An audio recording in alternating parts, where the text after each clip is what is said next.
Alright, so one common use of polymorphism with Java classes is something we mentioned earlier, overriding parent class methods in a child class.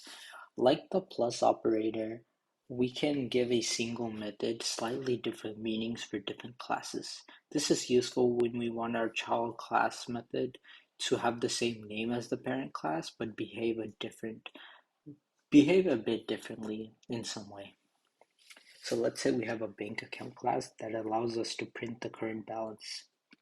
We want to build a checking account class that inherits the functionality of bank account, but with a modified print balance method. We can do the following. So you have the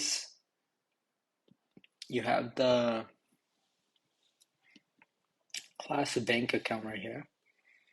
You have a protected double balance bank account. So we know that this is the constructor and then this is the method, okay? And then if we go here, we can see that it's slightly modified and there's an override because notice that in order to properly override print balance in the checking account, the method has the following in common with the corresponding method in bank account: the method name, the return type, and the number and type of parameters. Now, you may also have noticed the override keyword above print balance and checking account. This annotation informs that we want to override a method in the parent class. If the method doesn't exist in the parent class, we'll get a helpful error when we compile the program. Now let's keep reading, like even if you're not a computer science student, keep reading because the more knowledge you have, essentially the more you'll have, more leverage you'll have, right? Okay, so in a previous exercise, we learned that super keyword can be used to call the constructor of a superclass. This is not the only use of super. We can also use this keyword to call the methods of a parent class. While we now have the ability to override methods from a superclass, we may find ourselves in a unique situation where we want to use the superclass method instead of the subclass overridden method.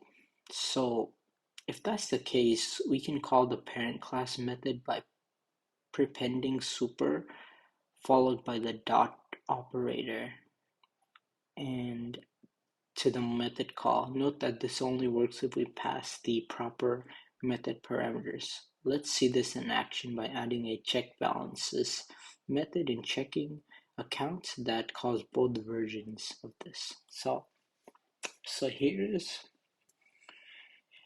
basically how I'm going to teach you how to use the super keyword. It's very simple. So you have a class called checking account, which extends from bank account, right?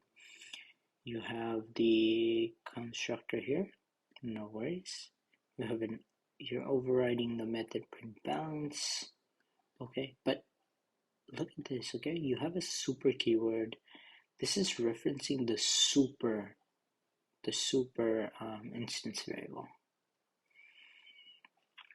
Now, public void check balances, you have the print balance, and then you have super.print balance. Now, this will print the parent class's print balance, and this will print this print balance essentially. So the program will output the checking account balances, blah blah blah, and then the account balance. So that's pretty cool, right? And then noodle has a cook method that involves boiling the noodle and changing the texture to cooked. Let's see, okay, right here, cook method. And then the German noodle Spatschel involves a slightly unconventional cooking procedure, grinding or scraping the dough into the pot of boiling water in spatial.java. Spatial, but I don't know how to pronounce that. But override the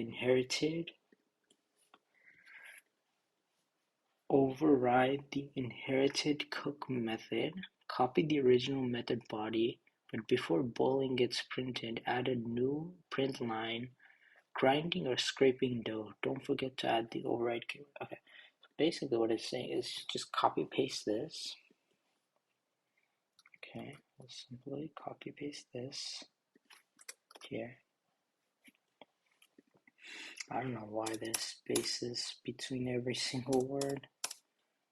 That makes me so mad. Okay, so before boiling, we'll do system.out.println, and we'll do grinding or scraping dough. Okay, and then we also need to override add override, and that's about it, right? Let's run it. Okay, did you print grinding or scraping dough? Oh, I forgot the period.